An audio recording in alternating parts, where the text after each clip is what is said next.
As requested by one of my followers, let's do Real Housewives of Salt Lake City Anchors and Foils, seasons 4 and 5. Starting off from right to left, we start with Angie, my queen, my Greek warrior. I'm obsessed with her.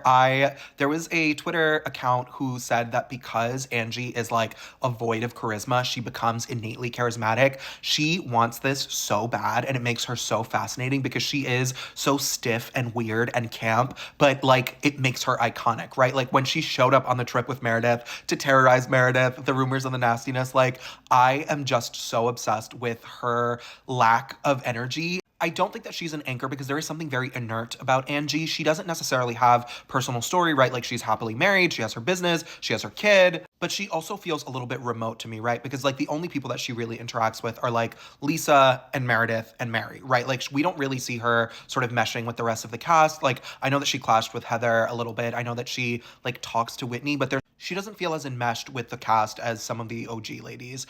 Whitney, the Wild Rose, obviously a foil. I really like Whitney's reactions to things, especially in season 5. Like they'll zoom in on her and she'll just be staring off into the distance or like staring at someone with this really blank expression on her face. And I'm like, that's my queen. Like I don't love Whitney, but I do appreciate what she brings to the show. And I do think she's one of the only people that ever activates Lisa, which makes me laugh. Queen Barlow herself, obviously an anchor. They allegedly built the show around her. Like, I fully believe it. We need her. She is one of the OGs.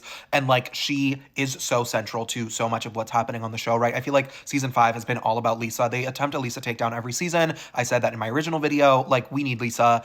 Heather is definitely a foil. She has nothing going on in season 5. She barely had anything going on in season 4. She is just there. Like she is a very, very important part of the cast because she plays the audience role, right? Where she like says everything out loud and she's like giggling with us and, you know, doing her little quips to the camera. But like when it comes to personal story, when it comes to like enmeshment with the rest of the cast, I don't necessarily see it. A lot of people don't love Meredith, but I do. When the show started, people were like, why is she on the show? And I said, I know this woman. I know this wealthy New York woman who pretends to live in Salt Lake City. She's gone half the time. If you know, you know.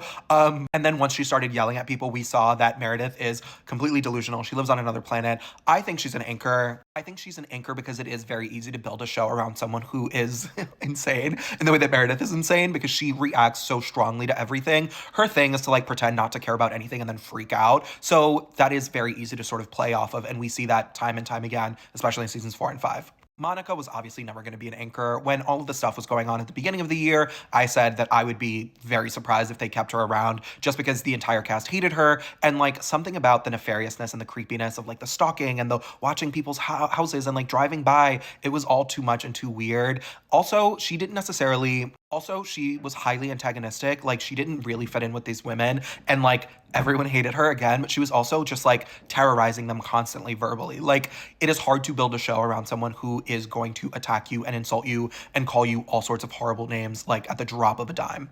I don't think Mary could ever be an anchor because she is sort of a perfect foil. She just drops in, reacts to stuff, makes funny faces, and like leaves. I think obviously in season 5, she has a lot more going on because she has Robert, she has a lot of personal story, but like it doesn't necessarily lend itself to interacting with the rest of the cast, right? When you have these ensemble shows, you need them to bounce off of each other, and Mary is very hard to bounce off of because she either hates you or ignores you or loves you, right? And I think the only person she loves right now is Angie. We saw that in the first episode of season 5 when Brittany strolled up to her and she was like, who is this? Why are you talking to me? Like it is very hard to try to imagine Mary in a different context with like an entirely different group of women because Mary is very easy to rile up and like you appreciate her for the reactions. You don't necessarily need her to bring stuff to the show.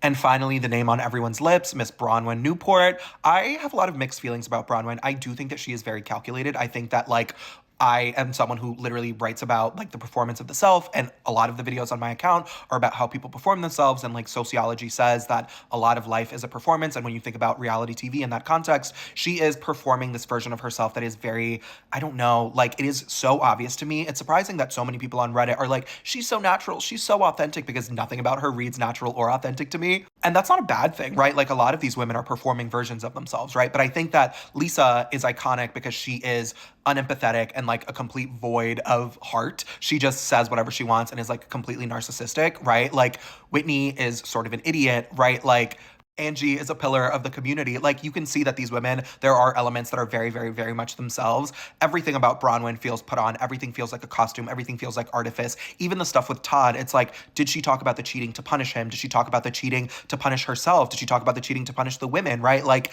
nobody gave her sympathy after her mauling. Is she doing it to like exhibit viewer sympathy? There's so many machinations and like Machiavellian strategies that are happening that it's hard to like pin anything on her. That being said, I do think she is one of the few anchors on the show now. As the OGs sort of transition out, it is very easy to imagine them building a show around Bronwyn because, again, she is highly reactive, but she has so much going on. She has so much storyline. The audience loves her. The camera loves her. Like, she is an immaculate housewife. I just always think about authenticity and realness, and like, I'm not getting that from her, but like, she's an amazing housewife. I do think she fits in perfectly amongst this group of women. The only thing is that she constantly switches sides on them, and she doesn't understand that a lot of the show is about alliances, right? The way that Lisa and Meredith are united and they won't turn on each other, the way that Whitney and Heather are united and they won't turn on each other. Bronwyn will turn on anyone for any reason, and that's hard to like empathize with. And I'm sure that she's gonna get roasted at the reunion when all of these women watch everything back, and there isn't one woman that she hasn't fought with already, right? Besides like Mary, she has dragged all of them already in like 14 episodes.